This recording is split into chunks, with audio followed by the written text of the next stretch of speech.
Just for clarity purposes, there is not going to be any gameplay in this particular video. It's just going to be an audio. I didn't want there to be any gameplay that would create a distraction from what I am trying to get across. And I know there are individuals that would criticize the gameplay and derive from what I'm trying to say. Blade and Soul has been out in the West for a decent amount of time now. I have played the game for a majority of the time that it's been released in the Western regions, outside of a 4 to 6 month time gap during year 1 or year 2. I've been fairly active on the Blade and Soul subreddit for a decent amount of time, and these are some of my thoughts that I've come to with the Blade and Soul Western community. Keep in mind that this is not talking about the entire community of Blade and Soul, because I do not play any of the Eastern clients.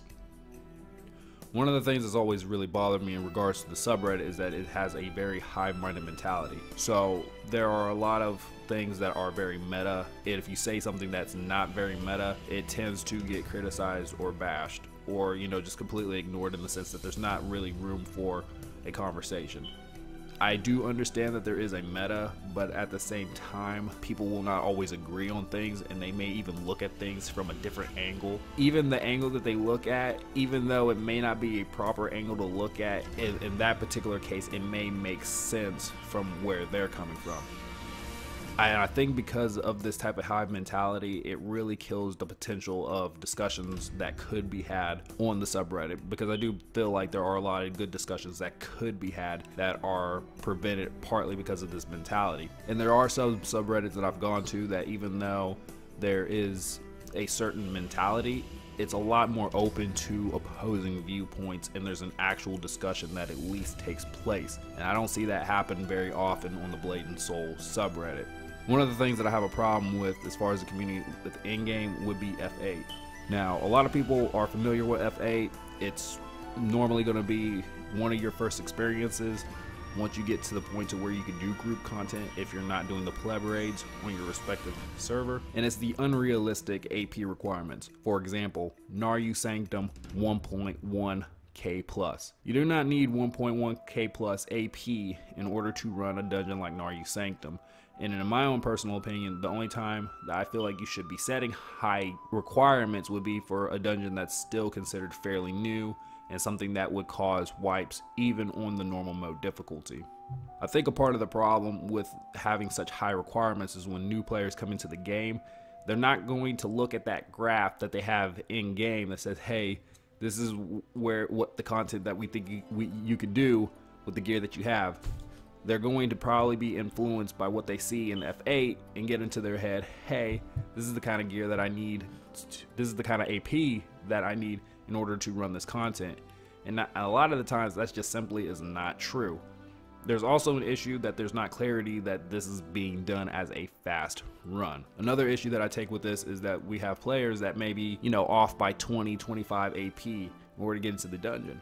But all of their other gear may be on point. But because they're missing those gems and whatnot, now what we're seeing some people do is switch over to an oath necklace or a destiny ring, something just to get their foot in the door or change out their stat point distribution long enough to not get kicked from the party. And I think it's very ridiculous. Honestly, AP hasn't been like the dominating factor since we've moved away from 45 days, in my opinion. There's so many other things that have more precedence now these days, like, is your crit damage decent? Do you have decent elemental damage? Do you have your VT badge? Is your crit rate decent? I feel having AP just by itself, it doesn't matter as much anymore. It doesn't hold as much weight. Another thing is, I think what would be a better transparent requirement system would be if people said BT Gear Plus, VT Gear Plus.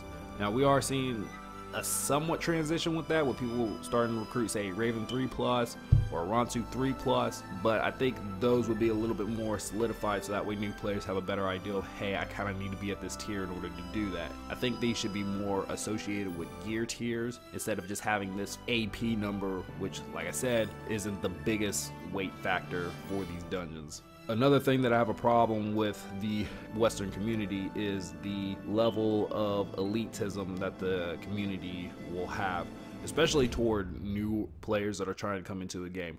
I remember when we had this soul event not too long ago, and so if players did these certain dungeons and ran content enough, they would be able to get themselves an awakening soul. which was pretty freaking huge, because that's one step closer that somebody would have to have in order to get their foot in the door for VT. But there were people that were trying to twist this in the context of, oh, you know, I worked so hard for this soul and now they're just giving it out for free. My thing is you can't have it both ways. You know, there's older players that complain and get upset when there's these newer players coming in and they have crap gear and they're not doing decent DPS like they need to do. But when there's like these catch-up events that will allow these players to be more on par or allow them to perform better, you don't want them to have these events either. And you can't have it both ways. From a business perspective, I can tell you right now, it's never a good idea to have a large difference between your new and old players, because that's a huge turnoff for new players, because they'll feel like they will never be able to catch up. So there has to be things done to keep that gap reasonable.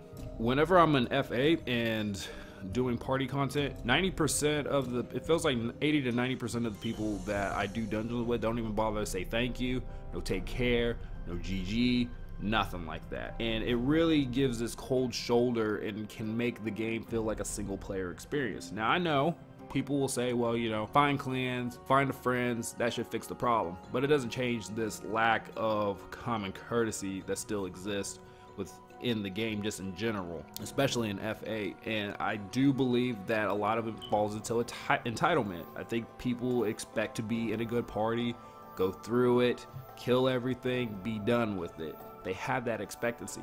The thing is that there's so much stuff that can go wrong at a party. You could have 1 or 2 people DC.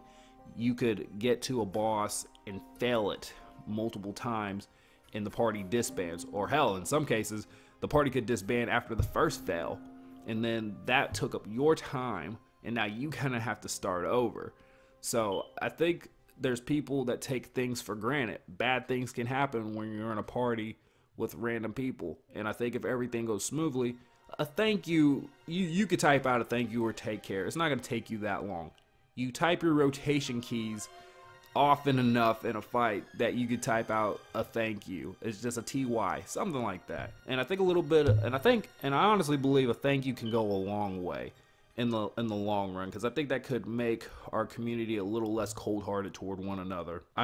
There is also the notion from the Western community that NCSoft is evil. They can do no right. Everything they do is problematic and everything like that. And my mentality is that I don't agree with the hive-minded opinion on that. I've dealt with Nexon in the past, and I consider Nexon to be one of the worst companies out there.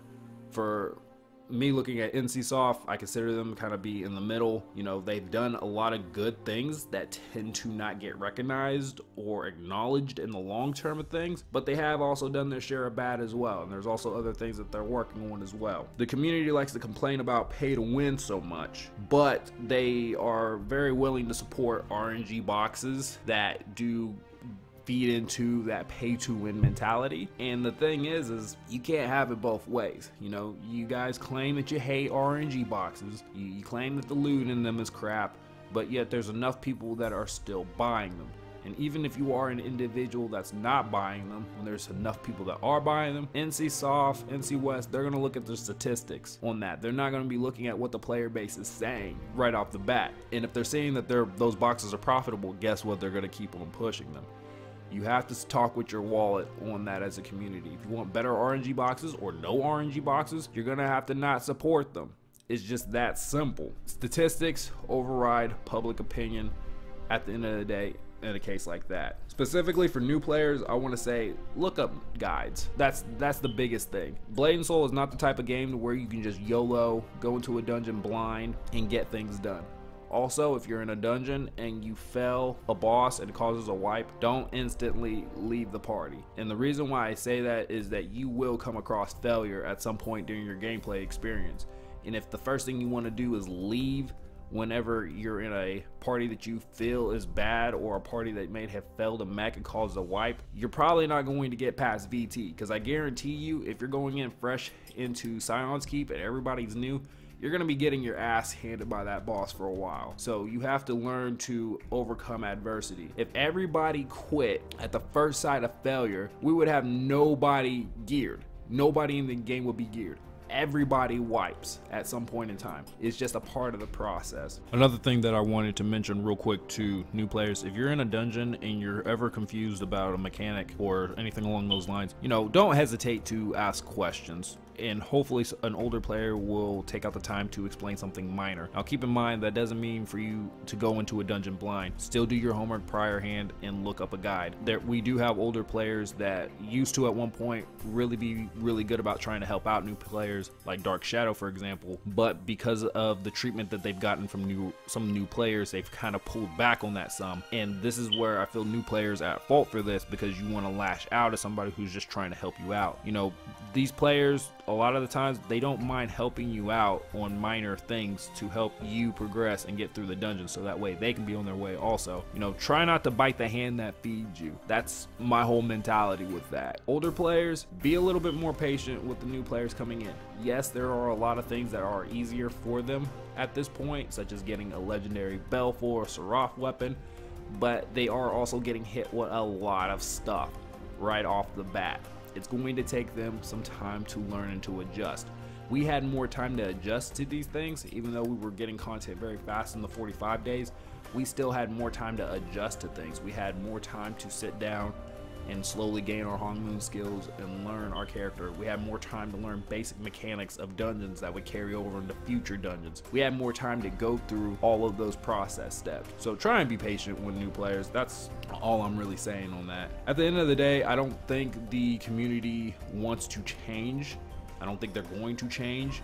There's too much of the Western community that tries to justify their crappy behavior. They try to justify why they are such a toxic individual. In 2-3 years from now, when the Western population is on its deathbed, potentially, hopefully there's an understanding that that won't be just strictly on NCSoft. A lot of that will fall on the Western community, because I still believe to this day that your community can make or break your game. And when we're so hostile and hateful toward each other, that's not a fun experience to really have, in my own opinion. You know, I think games are meant to be a relaxing thing to do. I think there's something that can take your mind off of things, and I believe that I would think that a majority of people would want to get online and just have a good time, just unwind, and because real life is stressful enough as is for many people. If you are the type of individual that gets your kicks out of trying to bring somebody down, in my opinion, you're just a shitty person at the end of the day, and you'll probably continue to be a shitty person.